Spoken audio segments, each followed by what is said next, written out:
And we have Laura Southall, our financial person. Yes. Nice to see you again. Nice to be here. I love being here. Thank you. Yeah, I enjoy having you. So the announcement came from the provincial government that now kids are going to have to learn financial literacy in high school. And this is so exciting. I mean, people have been saying this for I don't know how long. I did not learn finances in school. They don't teach us enough about money in school. I've been doing talks in high schools for the last 10 years, I guess. And it's the same theme over and over. The kids really want to learn. They're keen. Kids understand that money is powerful, and it can get them what they want. So they're engaged. We were just waiting really for the government to come out with a curriculum. So now, it was a few years ago, I guess it's been 5 years probably, they introduced a 2-week unit in the grade 10 Ontario curriculum as part of the Careers and Civics course, which was for financial literacy. And it was great. It covered a lot. I looked at the curriculum. I was so happy when it first came out. Covered a lot, very valid. And the end of year project was to plan a budget for your first year after high school, which is a great project. So I felt like that was a good start. And now they're coming out with, for 2025, in the grade 10 math, the kids will have a financial literacy component that they must pass with a 70% before they graduate from high school. What a good idea. Yeah, yes. And it sounds like really relevant, how to budget for your household, how to save for a house or some sort of goal, those kind of things, credit rating, how to write a check, though we're not using checks very much anymore.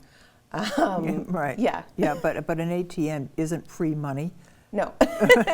No, it's not. No, it's not. They call it a money machine, but it's not really it. No. And it's fantastic that this is coming out. We all think that, I think everybody agrees that schools could do more to teach about financial literacy. And certainly in other cultures, they do it more than in Canada, right? We see money as a bit taboo still in our culture. It's a funny thing, isn't it? Yeah. Yeah, something in other cultures, it's not quite the same. The parents are teaching the kids. In Canada, we don't talk about money, and it's pretty rare that adults are teaching their kids about money. And in my experience, what I'm seeing is the adults don't feel confident in their own skills, so then they're hesitant to teach their kids, which I think is wrong. Like, you need to start talking about money with your kids long before they hit high school. And even if you don't know all the answers, you can figure them out together. Well, there's things like, I'm surprised adults who don't understand compound interest. Oh. Interest on interest. Yeah. And that when it says minimum payment, if that's all you're paying on your credit card, that you are going to be in trouble. And here is why. Well, the number of adults who don't understand how credit rating is calculated. There's another one. Yeah. So I do teen financial literacy seminars all the time. I actually just did one last week. And one of the goals for that seminar is really just for the kids to learn how to set a goal and then how to save money. But the next step, as soon as they can do both those things, and that's kind of fun, right? Yeah, it is. The kids think, okay, what's my goal? A laptop or a bike, or they pick a goal, and then how am I going to get there? And we brainstorm different ways and there's so many opportunities for kids, right? They can babysit, they can water plants, they can help the elderly neighbors, they can get part-time jobs. They can walk dogs, they can wash Newspaper cars. roads, There's all tons. kinds of things kids could do. And generally, most kids aren't paying the bills in their households, right? So that money is generally disposable. Yeah. So they can save it towards the goal. I do get a lot of questions from parents about how much kids should be saving. So I'm just going to say that the general rule of thumb is 50%. Let them spend 50% and let them save 50%. But there's a wide range. Like, I deal with so many kids, and some kids are able to save 80% of what they make because they might not spend a lot. I think sometimes parents will give them a bigger allowance, but it has to cover more things. You have to buy all your clothes with this. You have to buy your lunches with this, things like that. So that's also, you have to think about that. What does it have to cover, and what is really your money? Right, and what a great learning opportunity. Absolutely, yeah. If kids haven't handled money when they're in a high school, like that's the chance to make mistakes. Yes, without it losing your house and everything else. Exactly. Yeah. I know, and I see parents that get upset because their kids have bought something sort of stupid, and I say, don't worry. This is the opportunity for them to figure out these, that mistake is not going to impact them for the rest of their lives, and they're going to learn from it. And you have to let them make mistakes. Doesn't mean you can't guide them. You know, one of my daughters bought an expensive watch, and then she didn't wear it.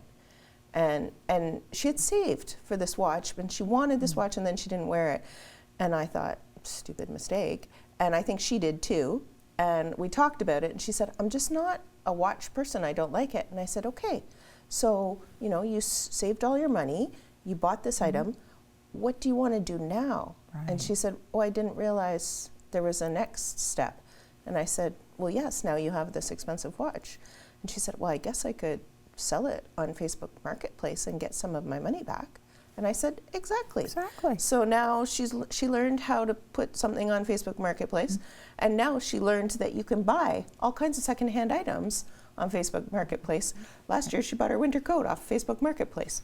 It's great. What a great learning experience. It could have been, oh, you made a stupid mistake, but it became a learning experience. A learning, yes. That is going to serve her for the rest of her life. Oh, yeah, that's a good one. Yeah. Yeah. Yeah. You know what would be fun if they, in a classroom, if they had each kid, they could choose a stock. Right. And then it's up to them to research, and there may be a prize at the end for who made the most money on their stock. So they do have a project that's similar to that in the grade 10 business class. I think they give them $10,000 in free money, and then they're allowed to pick the stocks that they want, and they have a competition as to who will win. So one of my kids last year, he has a good job. He took $1,000 and put it for real in a stock account. And he invested. And I said, do you want my advice? Because do you know what I do for a living? This is what I do. Yeah. And he said, no, I'm going to pick on my own. And that was over a year ago, and he hasn't made any money yet. And it was a great learning experience, though.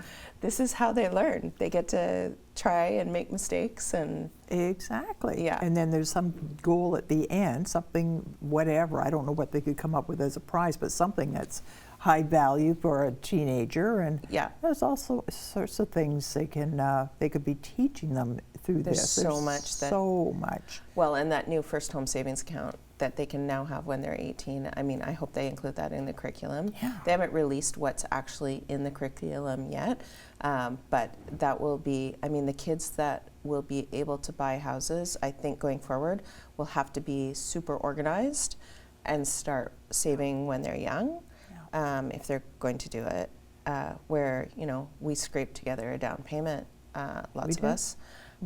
It's not going to be the same for them. So that first home savings account will be a good advantage. I'd actually love to give input on that curriculum. Maybe I should talk to someone. Maybe you should. I know. Maybe you should. Or they could take an example from you, and you buy a house that has a rental unit in it, an apartment or something, and I mean, there's your example. Perfect. That was the best decision. That was so great because the basement apartment paid the mortgage. Yeah. And then I felt like I lived for free. I still paid the taxes, but I felt like I lived for free, and I was able to save money and pay down my student loans, and it was great. But they also took the discipline of not saying, woohoo, I got all this extra money, what can I spend it on? Well, I did have friends buying new cars at the same time, and I was driving an old clunker of a car, and I continued to because I wanted to buy the house. And I remember at the time people saying, why don't you have a nice car? And I said, because I want to buy a house. So that's that's life lessons, right? Learning to make choices. Exactly. What's important to you. Right. And not worrying about other people saying, why do you drive an old clunker? Yeah, that's a good point too, right? The pressure. And I do feel like these kids have more pressure about the stuff component probably than we did. Yeah, there's a lot of pressure around stuff. Yeah, like saving for a car was one thing, but saving for a house, that was really quite admirable. Yes, You know, yeah. if we Well, were the going out. consumption habits too, like we're just more of a consumption society now, Yeah. right? Starbucks, people go to Starbucks all the time. Well, we didn't go to Starbucks. We didn't, No. you wouldn't even have bought a drink when you were out. Well, You would just have a drink at home.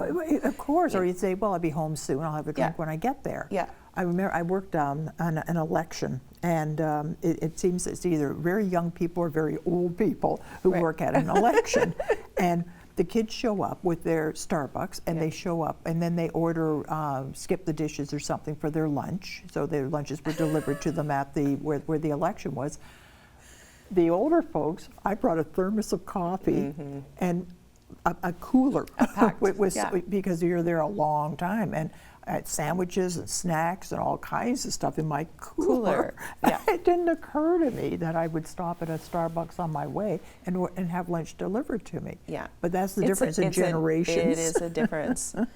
I don't know where it ends. I'm not sure. I feel like it just keeps mounting, and the expectations get higher and higher. Seems that way. Yeah, I Yeah. do really hope this financial literacy course will so. help the kids sort of focus in on what's important. I hope so too. Because they Yeah. know money's important. They want to know about it. Every time I go into a school and I speak, it's dead silence. They are engaged. They are so focused. They Right. want to learn. Yeah. So I'm Yeah. hoping that this new curriculum will meet that need. Let's hope so. I think So, I'm going to get myself on a committee, though. I think you need to. Yeah, I think you really. need to. Yeah, you do it in your Now that we've spare time. talked about this. Right, you do it in your spare time. I know. Right. Well, thank you for helping us out this season. This has been terrific. And It's been so fun. have a wonderful summer. Thank you. You too. Okay, thank you.